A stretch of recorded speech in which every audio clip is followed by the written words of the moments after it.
Thank you so much for joining us. There's my shine head.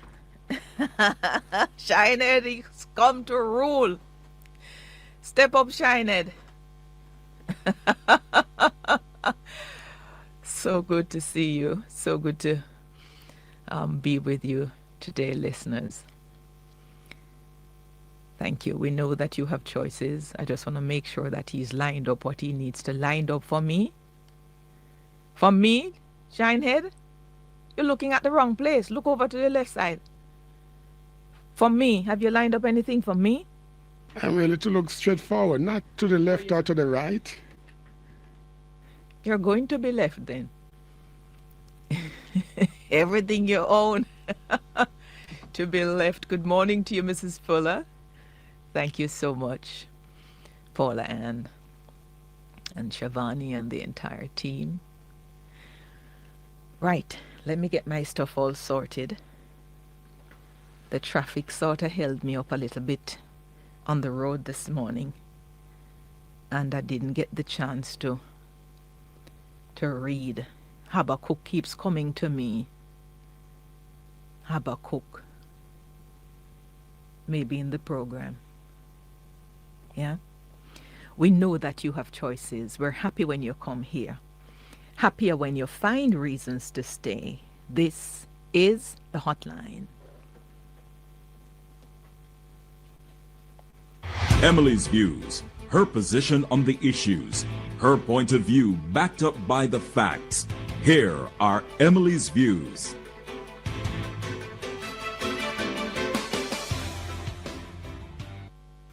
I've got a lot on my mind today. Can't take them all at once because it's quite cacophonous in my head. The matters that bounce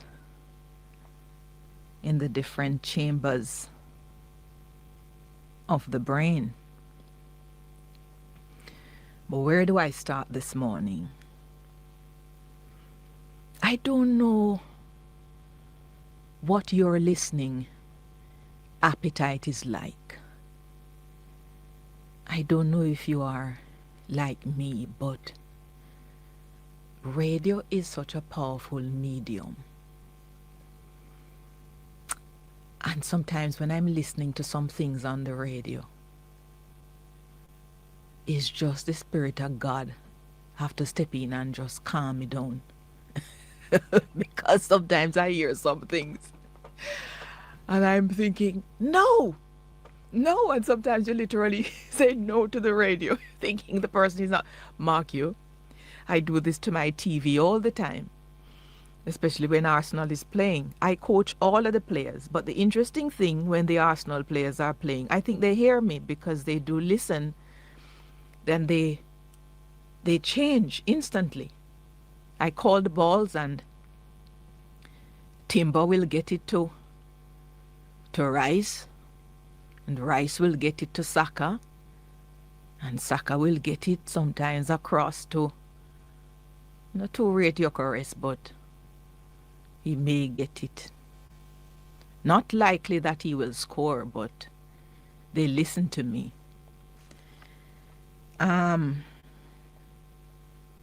Yesterday morning, I was listening to a discussion, and the discussion came as a result of the presentation by the Minister of Finance, Favour Williams, in the Parliament, where she outlined a number of things, including the size of our gross reserves at the moment, what the IMF calls the NIR, Net International Reserves, which is properly the gross reserves for Jamaica. And this suggestion by the guests on the program, which they were labeled as sort of experts in their fields, these suggestions made me so instantly repulsed by what they were saying that I had to figure out, okay, what is it about the suggestion that is infuriating me so? They suggested that we are just growing the NIR without any indication as to when we will stop. And there needs to be some sort of an indication as to what size, and we need to put the NIR to productive uses. I'm thinking, oh, I don't fancy myself being an expert on anything. My expertise is in nothing. All I know is I know nothing. And even that in itself is such a sort of dubious, certainly grammatically sort of incoherent, unacceptable English. But I don't know anything. But there are a couple of things I sort of take the time to try to understand them because they are so important. And this is one of them. We've had the benefit of a lot of publications from the International Monetary Fund on the state of the Jamaican economy, and more importantly, what they recommend by the matrix that they use to measure and to suggest what our gross reserves should be. But any suggestion that they make, it must be also taken within the context that we are at the moment and the context in which we find ourselves yearly, which is flush in a hurricane period that can bring hurricane on so extensive a scale as to instantly wipe out or to be adjudged to be more than 50% of our GDP. And so the rebuilding of the country has to commence. And we need money from somewhere to instantly commence, because we cannot pause. If we pause, we instantly hit reverse. So I'm going to spend a little time this morning on this business of the gross reserves, because I want to ensure that sometimes when we hear some potentially good sounding ideas, that we discard them instantly, because we must begin to get a better understanding of where we are, what are the yardsticks by which we've been guided to keep gross reserves, but more importantly, how precariously perched are we fiscally, especially in the face of global instability, which, as we now see, has the possibility of throwing out our oil bill to the tune of hundreds of millions of US dollars, and a reconstruction that is of such high cost. We have to know when to instantly discard an idea. So the finance minister was asked a question at the post-cabinet press briefing on this particular issue. The journalist was sharp enough to, having listened to the interview and having had the Minister of Finance right at his disposal at post-cabinet press briefing, to ask of her thoughts on the proposal, for the minister to indicate at what point in time will we be capping the NIR, or not only capping, but need to make the money available for productive purposes. When we come back from the break, we'll hear the question to the minister and the minister's response. Mind your business, J with Jam. Minister Favour Williams and her response about whether we cap our gross reserves, or is there a need to continue building up the reserves from the 6.8 billion that it is now, but which sums? Those sums are not static. Here's the exchange. It means a lot of things when investors are looking for where to invest. It gives them a sense of what the environment is in Jamaica. How seriously do we take our affairs in Jamaica? So it's important. It's our oil. It's our gold. Right, and my last question would be concerning the net international reserves. We're at 6.8 billion USD, correct? Now, we've seen analysts since the budget was presented saying that maybe we don't need to continue funding the NIR and instead use that money to fund projects. What are your thoughts on comments like that? Well, I want to say, when you think about the NIR, don't think about it as you think about a savings account. Think about it as a current account, a checking account, because there are inflows and outflows out of the NIR. When you go online and shop, you have to pay for it in US dollars. Where do you think those US dollars come from, right? When remittance comes to the country, it gets recorded in our net international reserves. When tourists spend US dollars, wherever they spend it in Jamaica, if they go to a cambio and change that US dollars, it has to be remitted to the Bank of Jamaica. So it's a flow when you think about the NIR. And to the extent that you get to the end of the year and you have a positive that adds to the NIR, we have to keep it strong. We just recently seen the escalation in oil prices.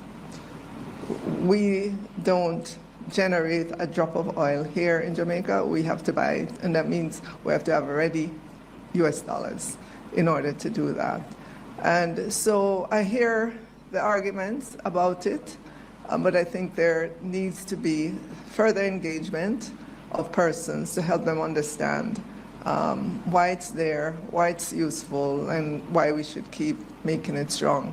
If we go through a disaster. Yes, completely so, Minister. In fact, in a lot of the publications that IMF puts out on Jamaica, they indicate that there is this particular metric, the assessment of reserve adequacy metric, ARA metric, that they use sort of as a benchmark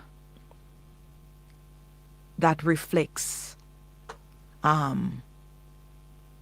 country's ability to sustain itself in difficult times and also in times of peace. And they noted in one of the Article 4 consultation that they put out that at the time the reserves were assessed to be broadly adequate. They reached about 95% of the ARA, which I just told you is the assessment of reserve adequacy metric for non-floating exchange rate regimes at the end of 2024. and it was about 136% of the floating ARA metric. While marginally below the lower band of the recommended range of 100 to 120% of that metric, the need for external buffers is mitigated by a strong fiscal position, rapidly declining debt, and sound macro-prudential regulations which provide buffers against foreign exchange liquidity shocks. We have an exchange rate regime here where it is for the most part market driven.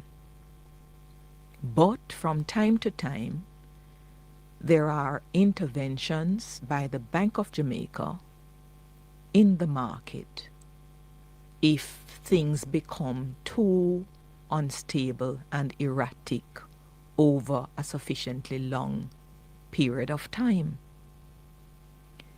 The ability of the Bank of Jamaica to intervene in the foreign exchange market comes from the keeping of gross reserves, US dollars held by the Bank of Jamaica for important moments like those and others. On top of that, when the budget was cast some months before it was actually tabled, it was premised on a price of the barrel of oil coming in at about 60 US dollars, 60, 65, 70 US dollars per barrel. Those figures are now, by the 10-day, 11-day account, they are 30, 40 US dollars short of the cost of a barrel of oil. Where you think Petrojam is going to get the money to pay the people from whom it buys oil to support this country? It has to get it from the BOJ, and the BOJ keeps the gross reserves. We have debt payments that become due. We have interest on debt that becomes due. Government as well as private interests to the tune of billions of US dollars. Where do you think those come from? They come from the central bank, from the gross reserves. When people want to pay for their goods that they've brought in, and they have to pay their suppliers overseas, where you think this money comes from? It comes from the reserves that are there. People go in, people buy, and you have to keep ample surplus. There cannot be any artificial thing that is put on. And if we, in fact, what is recommended is this 12 weeks of imports or whatever they call it. Not for us. If we are going to give ourselves a chance, and more than a chance, to be able to survive and to bounce back, and not to create all sorts of erratic behavior in the exchange market if people can't get US dollars. You may have to turn up at the bank and have to reserve money for weeks in advance of when you want it. We don't have that. And that is because we have fundamentally moved from where we were over a decade ago into ensuring that this particular account that is held by the Bank of Jamaica We have supply to meet the demand and more, because the demand continues to be great. You know, Dr. Nigel Clark wrote this beautiful book, and he actually signed a copy for me because I suppose he fancies that I do like reading some of these stuff, even though I don't readily understand them. Sometimes I have to read them a number of times. But he wrote Footprints in the Sand, the Jamaican Economic Policy Making Experience 2016 to 2024. And he deals with this idea of external sustainability.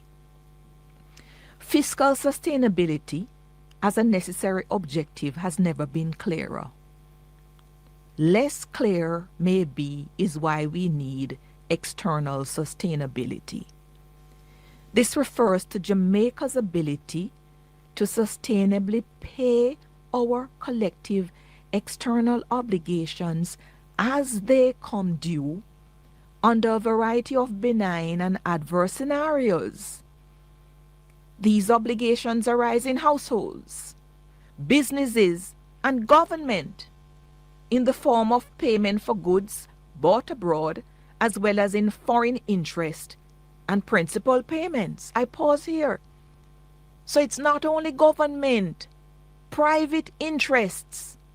Whenever we need money, US dollars to pay whatever external debts you have and interest on debts, it goes back to the reserves that are held. Yeah? So he continues. In addition, foreign businesses operating in Jamaica have obligations to repatriate returns on their Jamaican investments. Long-term external stability hinges on Jamaica's ability to meet all our external obligations in times of peace and war, in times of commodity price shocks, for example, a sharp decline in alumina prices or a spike in the price of oil, in good times and bad. And indeed, we're up on the spike in the price of oil now. Petrojam's bill in peacetime was over $1 billion US, and it has never had a problem paying the suppliers because it buys from the central bank. So the typical benchmark, writes Dr. Clark, that reflects external sustainability is the ARA metric, a quantitative metric developed by the IMF and used to measure reserve adequacy for 189 countries, which captures the levels of reserves required to meet external obligations given the structure and the size of the economy. Today, this is at the time of writing, which was a couple of years ago, Jamaica's foreign currency reserves are in excess of 100% of our ARA metric, which is up from 75% in 2016, leaving comfortable room to absorb exogenous shock. This has not always been the case. Had Jamaica been externally sustainable in 2016, with an ARA metric in the region of 100%, we may not have needed the IMF standby agreement. Further, had Jamaica not achieved external sustainability in the years since, we would not have been able to exit a program relationship with the IMF in 2019. Our economic independence centers on this critical external sustainability pillar. At the moment, what is proposed is that we need to be about 120 to about 130%, so that when the hurricanes come, when the war is on, when there are calls from private interests, calls from government to pay your debt plus interests, we have ample supply in reserve. So whoever brought that thought in, discard it quickly, and those listening, please erase it from your recall.